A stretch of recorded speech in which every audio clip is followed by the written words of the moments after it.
Me despertó el sonido de la lluvia golpeando la chapa oxidada sobre mi cabeza. El aire frío se colaba por el marco deformado de la ventana, hiriéndolo hasta los huesos. Mi aliento flotaba en el aire como humo pálido mientras apartaba la fina manta, con los bordes rígidos por el tiempo. La estufa improvisada del rincón hacía tiempo que se había apagado, y el olor a humedad de la noche aún impregnaba todo el interior. Cogí la botella de plástico medio vacía que estaba junto a mi cama, me eché un poco de agua en la cara y me froté para quitarme la suciedad de otra noche sin dormir. El desayuno consistió en una corteza de pan duro que había guardado del día anterior y unos sorbos de té tibio que había perdido todo su sabor hacía horas. No importaba, había comido cosas peores, mucho peores. Me puse mi vieja cazadora con la gabardina a medio subir y salí. El lodoso terreno se extendía hasta el lejano bullicio de los muelles industriales de Tacoma, donde el aire olía ligeramente a sal y diésel.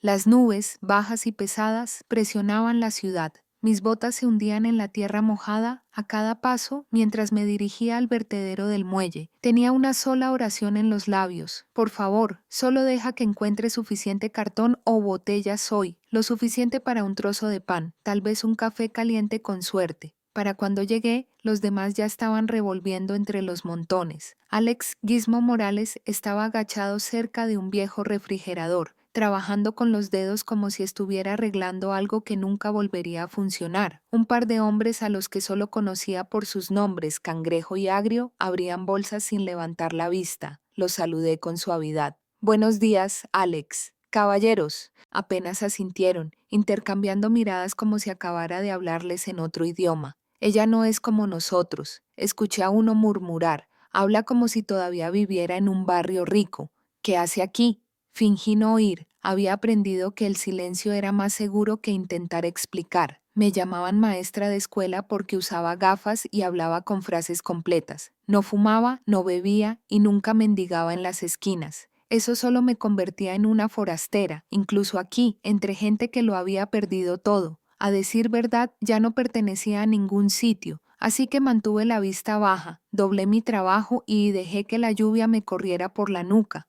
La mañana avanzaba, la lluvia se convirtió en una fina llovizna que se me pegaba al pelo y a la chaqueta. El vertedero estaba más tranquilo ahora, solo se oía el constante crujido del plástico y el ocasional ruido metálico al volcar un contenedor. Me abrí paso entre las pilas, pasando junto a muebles rotos y montañas de cartón empapado. Tenía los dedos entumecidos, pero seguía adelante. Había aprendido a ignorar el olor hacía años, hasta que un sonido agudo y débil interrumpió el ruido de fondo. Era un chirrido agudo, apenas perceptible, que provenía de algún lugar tras un montón de ladrillos derrumbados y madera astillada. Por un segundo sentí una opresión en el pecho. Más de una vez había encontrado gatitos metidos en bolsas, atadas como si fueran basura.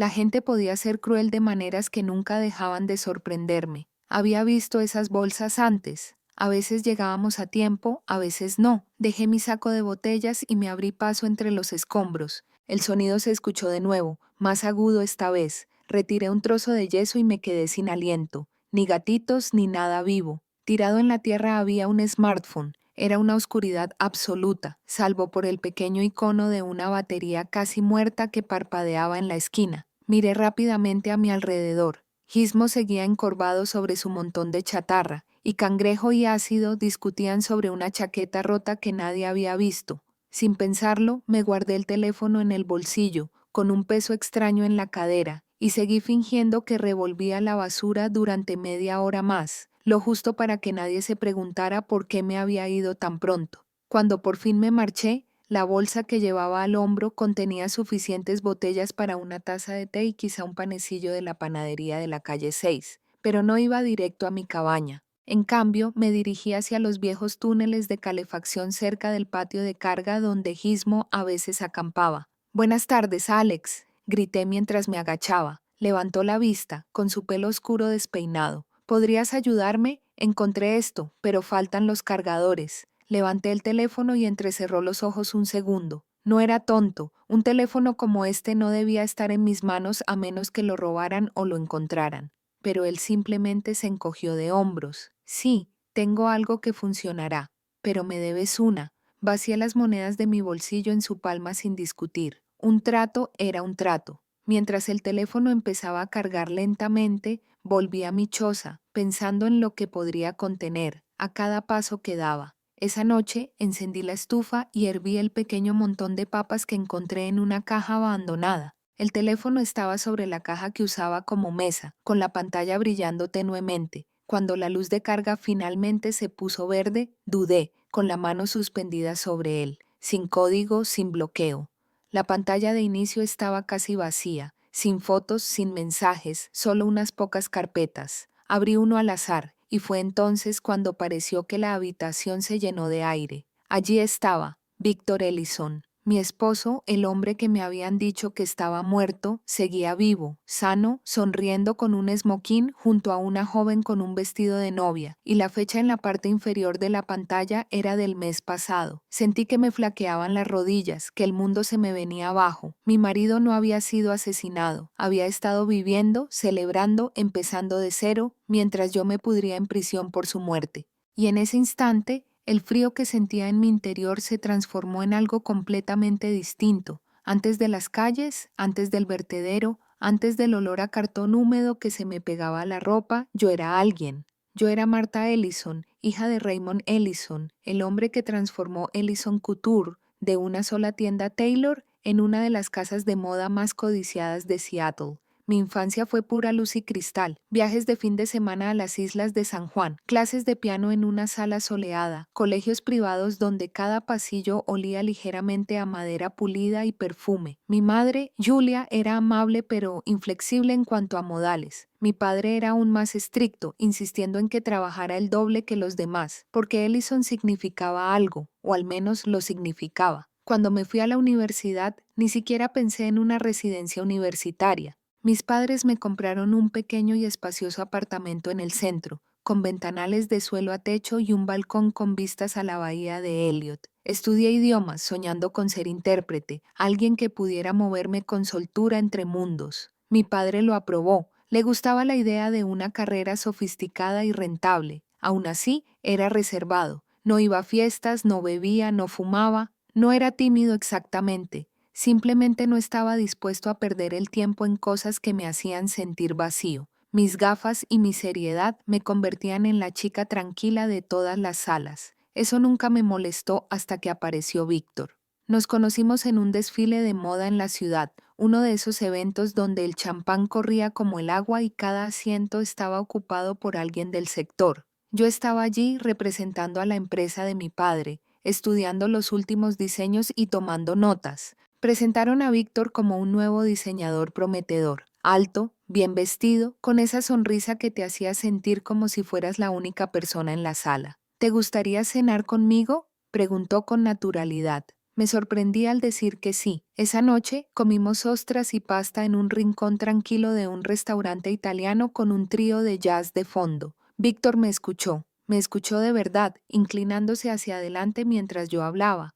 Me hizo sentir vista como nadie antes. Al final de la noche, cuando me besó la mano y dijo, «Espero que nos volvamos a ver», ya me preguntaba qué tan pronto sería. No tardó mucho. Empezaron a llegar flores a mi oficina, notas manuscritas, cada una un poco más personal. Para la tercera semana le envió una cesta de rosas rojas intensas con una tarjeta a la mujer más cautivadora de Seattle. El sábado a las 8 en el mismo lugar. Ni lo dudé. Nos enamoramos enseguida, y cuando me propuso matrimonio de rodillas frente a un pequeño grupo en el restaurante Space Needles, dije que sí sin dudarlo ni un segundo. Víctor tomó mi nombre, algo que en aquel momento me pareció un gesto romántico. Ellison debería seguir vivo, me dijo. Nuestros hijos lo llevarán con orgullo. Mis padres lo adoraban, o al menos lo fingían. Durante un tiempo la vida de casada fue exactamente como yo lo había soñado. Cenas en Canit, escapadas de fin de semana a Vancouver, susurros. Te amo en la oscuridad.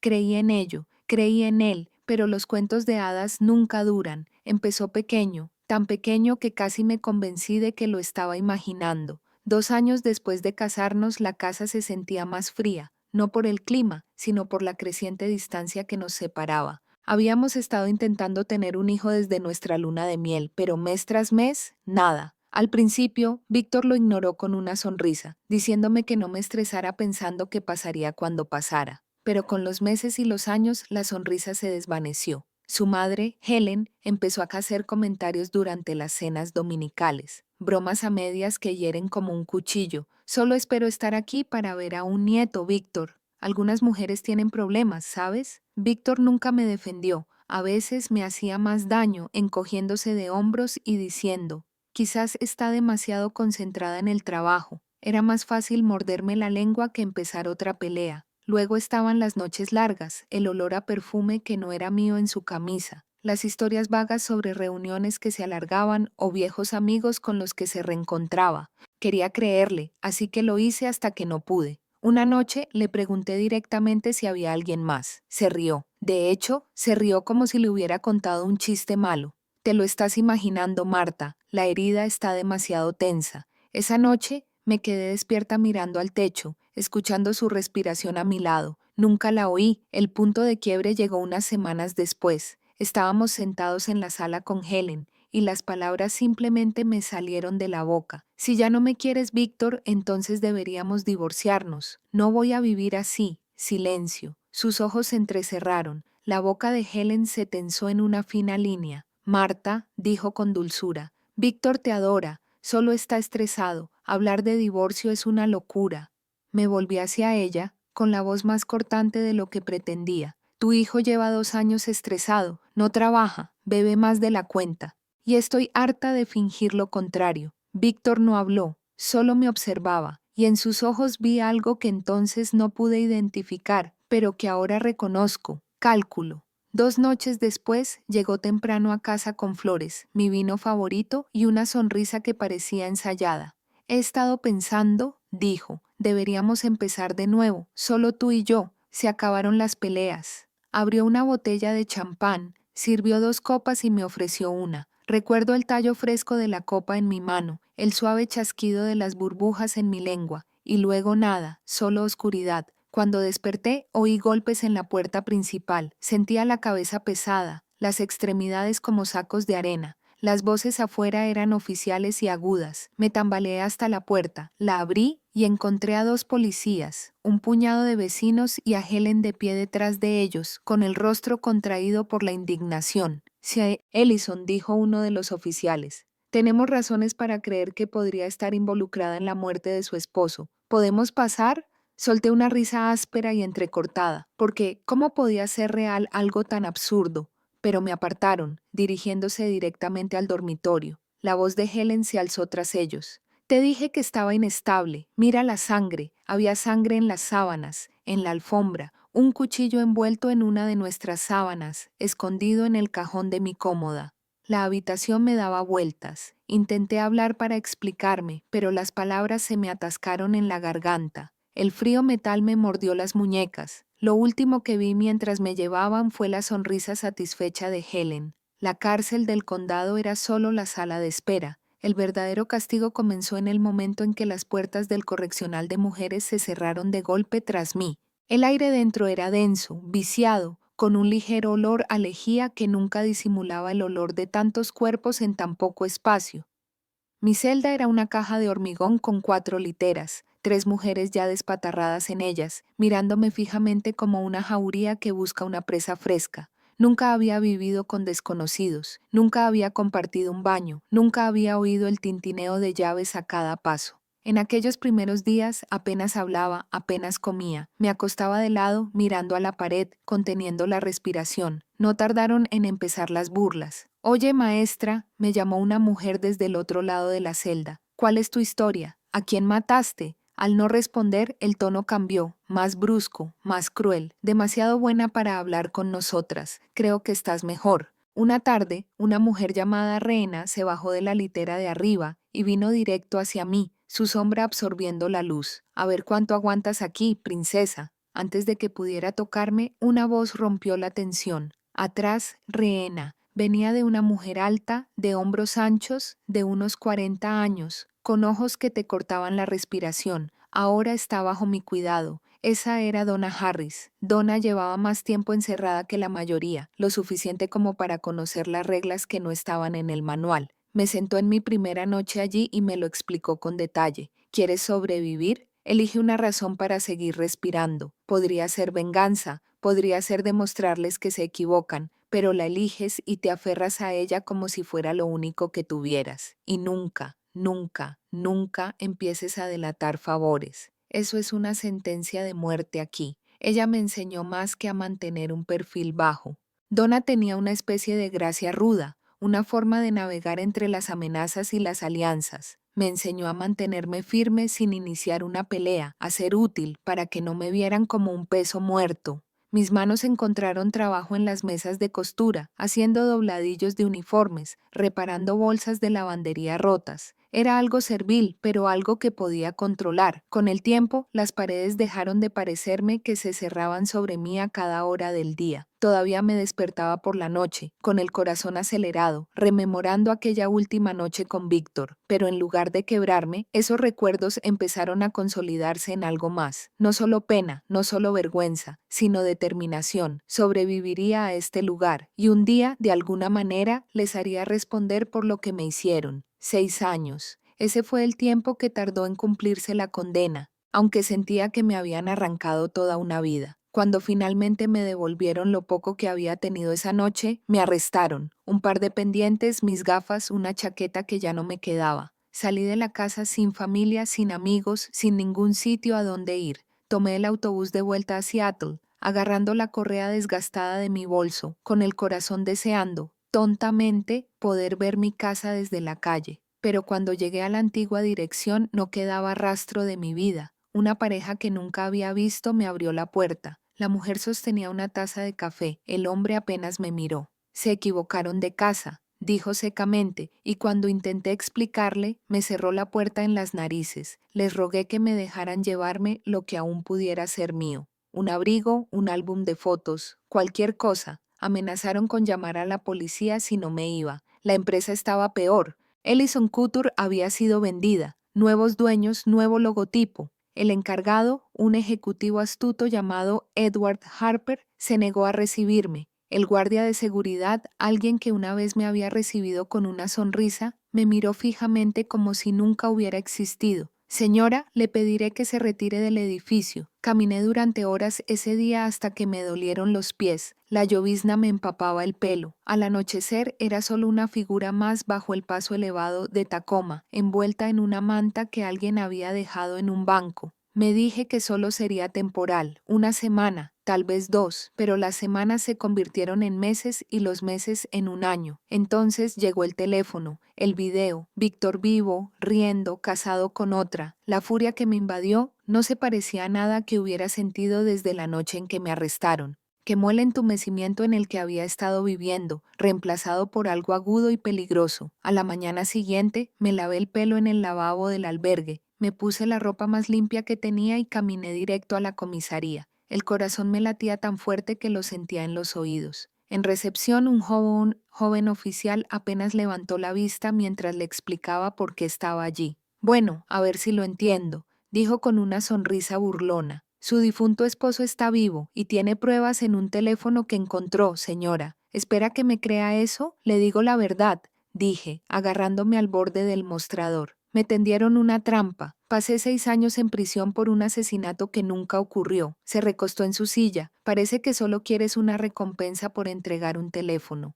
Las lágrimas me quemaron los ojos, pero me mantuve firme. No bebo, no miento, y no me iré hasta que alguien me escuche. Fue entonces cuando oí una voz más grave detrás de mí. ¿Qué está pasando aquí? Me giré y vi a un hombre alto, con el pelo corto y el rostro marcado por una fina cicatriz que le iba desde el pómulo hasta la mandíbula. Su mirada era penetrante, pero no cruel. El recepcionista hizo un gesto con la mano. Está inventando una historia sobre el regreso de su esposo. El hombre se acercó, observándome como si pudiera ver más allá de la suciedad bajo mis uñas, más allá de los bordes deshilachados de mi chaqueta. Señora, dijo, acompáñeme, escuchémoslo todo desde el principio. Así fue como conocí al detective Steven Carter. Steven Carter no era de los que malgastaban palabras. En su oficina cerró la puerta, se sentó frente a mí y me dijo, empieza por el principio, no te olvides de nada. Le conté todo. Mi matrimonio con Víctor, la noche en que perdí el conocimiento, despertar con la policía en mi puerta, el juicio, la cárcel, el vertedero y finalmente el video del teléfono. Cuando terminé, le dejé el teléfono sobre el escritorio. Está todo ahí, con fecha y todo. Vio el video 2 veces, con el rostro endurecido. ¿Dices que cumpliste 6 años por asesinar a este hombre?, dijo lentamente. ¿Y anda suelto? Sí, susurré. ¿Y casarse con otra? Steven se recostó, frotándose la mandíbula. Déjame el teléfono, lo revisaré. ¿Dónde puedo encontrarte? Dudé un momento y luego le di indicaciones para llegar a la pequeña choza que había reclamado cerca del límite industrial de Tacoma. Metió la mano en su billetera y me dio un fajo de billetes doblados. Come algo, algo caliente, y quédate aquí hasta que tengas noticias mías. Por primera vez en años sentí un pequeño atisbo de esperanza. En cuestión de días, Steven sacó mi antiguo expediente y vio lo que a mí nunca me habían permitido ver: contradicciones, informes faltantes, declaraciones de vecinos que contaban exactamente la misma historia con las mismas palabras, demasiado perfectas para ser reales, y ni una sola prueba directa de que Víctor estuviera muerto. Investigó el rastro de Víctor y lo encontró en Portland, Oregón, viviendo bajo el nombre de Víctor Roman y preparándose para casarse con Madison Blake, una Iris, cuyo padre le había dejado un fideicomiso. El patrón era clásico: conquistar a la mujer, casarse con ella, despojarla, desaparecer. Steven no me contó los detalles hasta mucho después. En aquel entonces, lo único que sabía era que apareció una mañana y dijo: «Voy a verlo solo, ¿no deberías tener refuerzos?». Pregunté. Negó con la cabeza. «Si entro con un equipo, se largará. Necesito que hable y que quede constancia. Si te llamo después, significa que necesito que mis hombres se pongan en marcha». No me gustó, pero vi que ya había tomado una decisión. 2 días después, lo siguiente que oí fue una llamada de un empleado de la comisaría diciéndome que Steven estaba en el hospital. No hice preguntas, simplemente fui. Cuando encontré su habitación, estaba recostado contra un montón de almohadas, con la cabeza vendada. Me miró y sonrió como si nada. «No pasa nada», dijo. «Solo tuvo suerte de golpearlo antes de que lo tumbara». Lo miré fijamente. «¿Qué pasó?». La voz de Steven era tranquila, pero tenía una voz firme. «Tu exmarido intentó sobornarme. Cuando eso no funcionó, intentó matarme. Eso fue todo lo que necesité para detenerlo». En ese momento me di cuenta de 2 cosas. La suerte de Víctor finalmente se había agotado, y Steven Carter era la primera persona en años que se interponía entre la oscuridad y yo. El día del enfrentamiento, Steven insistió en que hiciéramos una parada primero. «Si vamos a enfrentarlo, no vas a entrar ahí con el aspecto de que te dejó», dijo. No discutí. Me llevó con un amigo suyo, un estilista que el departamento usaba para trabajo encubierto. 1 hora después, la mujer que me miraba en el espejo estaba casi irreconocible. Mi pelo estaba recién cortado y teñido, mi maquillaje sutil pero impecable. Me cambiaron las gafas por unas elegantes y modernas. Steven sonrió. «Perfecto. Vamos a arruinarle el día». Víctor ya estaba sentado en la sala de interrogatorios cuando llegamos, con una expresión de suficiencia como si esperara ver a la mujer destrozada que había dejado atrás. Pero cuando entré, su sonrisa se desvaneció.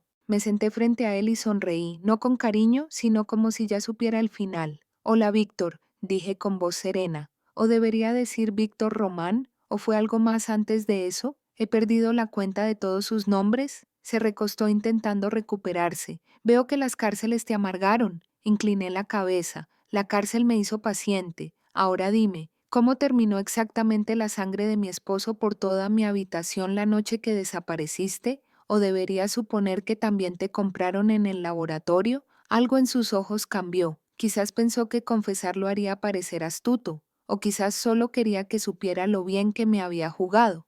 «No se puede comprar un labrador de verdad», dijo encogiéndose de hombros. Así que me corté la mano con el mismo cuchillo. Un poco de sangre ayuda mucho. ¿Y el champán? Una sola pastilla te deja inconsciente durante horas. Para cuando despertaste todo estaba listo. Todos ya creían que me habías matado. Sentí un nudo en el estómago, pero me obligué a mantener la voz firme y la infertilidad que lo hacía sonreír. Una lenta y venenosa curva. No quería hijos. Fácil solución. Metí algo en la comida poco a poco. Costó una fortuna, pero funcionó. La mano de Steven se tensó en el borde de la mesa. «Basta», dijo en voz baja. acabas de admitir falsificación de pruebas, agresión y conspiración para cometer fraude, y lo tenemos todo grabado. La mirada de Víctor se dirigió a Steven. Podemos llegar a un acuerdo, dime el precio. Steven se puso de pie. Lo único que se compra ahora es una venta. Al terminar, Víctor y Helen estaban bajo custodia, cada uno enfrentando la pena máxima. El juez que presidió mi juicio fue descubierto por aceptar sobornos y sacado del juzgado en camilla tras un aparente derrame cerebral.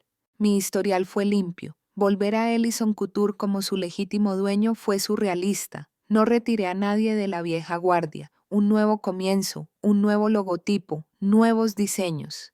Pero el mejor día no fue el que recuperé mi compañía. Fue el que entré al vertedero del muelle con un abrigo a medida y repartí comida y ropa de abrigo a quienes antes me dejaban buscar junto a ellos sin empujarme. Algunas deudas no se pagan con dinero. Al principio, Steven y yo nunca hablamos de lo que éramos el uno para el otro. Estaba ocupado ayudándome a lidiar con el lío de papeleo, audiencias judiciales y transferencias de propiedad. Y yo estaba ocupada intentando recordar cómo vivir como una mujer libre, pero entre las llamadas nocturnas sobre trámites legales y las tranquilas tazas de café en su cocina, me di cuenta de que confiaba plenamente en él. Eso era algo que no había sentido en mucho tiempo. Fui yo quien lo dijo una noche, sentada frente a él en mi porche recién restaurado. Ya no quiero simplemente sobrevivir, Steven, quiero una vida. Me miró un buen rato y luego simplemente dijo, construyamos una. Nos casamos en silencio, sin grandes gestos, solo nosotros dos y un puñado de personas que se habían ganado el derecho a estar a nuestro lado. Pero faltaba algo, la casa se sentía demasiado silenciosa. Fue idea mía adoptar, aquí hay espacio. Le dije que había suficiente amor para más que solo nosotros. Y sé que perdiste a tu hijito.